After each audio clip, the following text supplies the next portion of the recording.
are less than 1 month away from an all-new, exclusive America's Top States for Business report. Each year, we score all 50 states for business competitiveness. And by us, I mean Scott. This year, Scott and his team have their hands full. Scott is actually here to tell us what to expect. What's going on? Are you changing the way you measure this year? Well, a lot of things stay the same, and that's by design. So we started this in 2007, and all along, we've done this through booms and busts and shifting priorities. We crafted this to try and be able to sort out whatever the economy can throw at the states. Well, this year, that is a lot.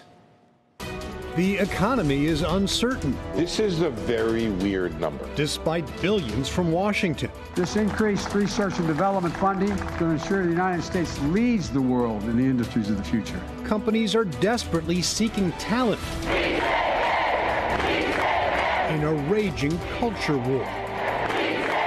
The woke mind virus represents a war on the truth, so we will wage a war on the woke. What does it all mean? Our top state study is sorting it out. We start with the workforce. Companies are looking at where people are going because that's the best indicator of where they're going to continue to go. Which states are attracting the most best educated, most productive workers? Which states have the best infrastructure for companies to expand? Where's the best economy?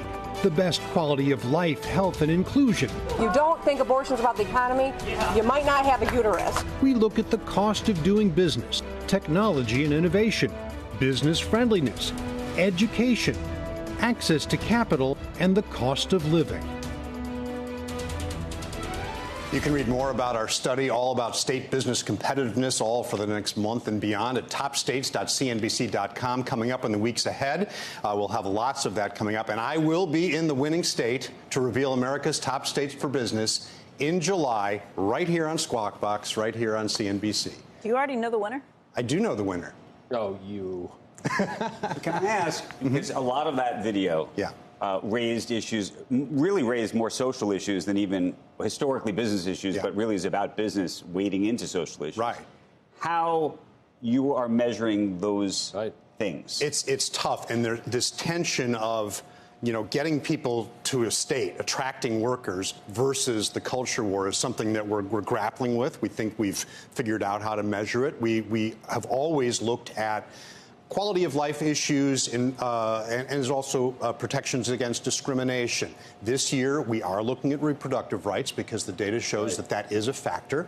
But we're also in the workforce category looking at migration, which is huge. As you heard Tom Stringer say in the piece, the site selection consultant, companies are going to where the people are, and that's what they need. Sometimes people go to where the taxes are low, or businesses go to it. But on top of that, that would normally be a pretty good. I'd put a lot of weight on the tax environment. Now you got to put more weight on where's the CHIPS Act? Where's that money going? Where's the IRA EV money going? Where's it? All of a sudden, the government is a much bigger part in terms of subsidies and trying to. I mean, I don't necessarily think it's a great thing, as we've talked about a lot, but you have to. That may be as important as the tax structure. Especially this year. So many things are on hold right now because of rising interest rates, because of recession fears, whatever else. But that CHIPS Act money is huge. I spent some time last week up in Syracuse, where Micron is going to build their $100 billion factory, and they are obviously over the moon there. So it's New York? Well, I spent some time there, but I spent some time in a lot of states. I've been all over. What other states have you been to? What other states have I been to? Where have you spent the most time? Well, these days I live in California, so that's where. That ain't going to win. you think? San Francisco going to be the best city to live in? Well, Scott, do you measure job creation? We do. We measure job creation and job growth. It's part of the economy category. And we're also, this year, we're looking at new business formation as part of the economy, because we want to look at the entrepreneurial aspect of things. The interesting thing about all of this is, we've kept those 10 categories from the very beginning. But the way that we weight them and what we put into them has changed, because so many priorities have changed. And this year, it's just...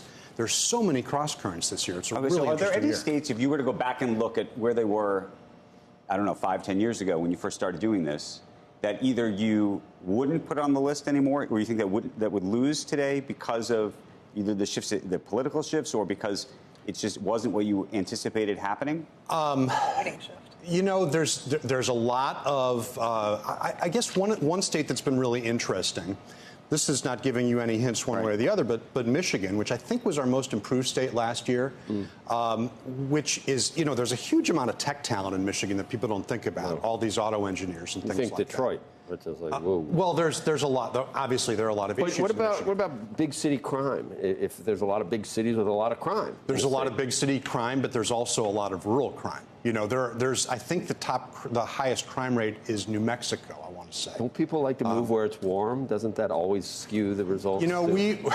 We don't look at the weather, but we started as of a couple of years ago looking at things like sustainability, wildfire risk, There's not flooding like risk, a things happiness like quotient, like a Bhutan-style happiness quotient, because that actually, I think, relates back to the weather oftentimes. It's tough. I mean, we look at things like that. We look at quality of life, but we try and do it in ways that you can measure that are not subjective. That's tough in a category like quality of life, a category like business friendliness. We think we've kind of hit on a decent formula over the years. Immigration, illegal immigration, porous borders, any of those things go into this? Well, I guess probably the effects of it, That's what I mean. And the effects are both ways. We have a worker shortage, right? We have a worker shortage. That's too complicated. But Just also tell me we what look it at is. crime rate. We look at what's happening with state economies and things like that. So it's more looking at the effects of it as opposed to where people are coming in and things like that. Well, Scott, thank you for the tease.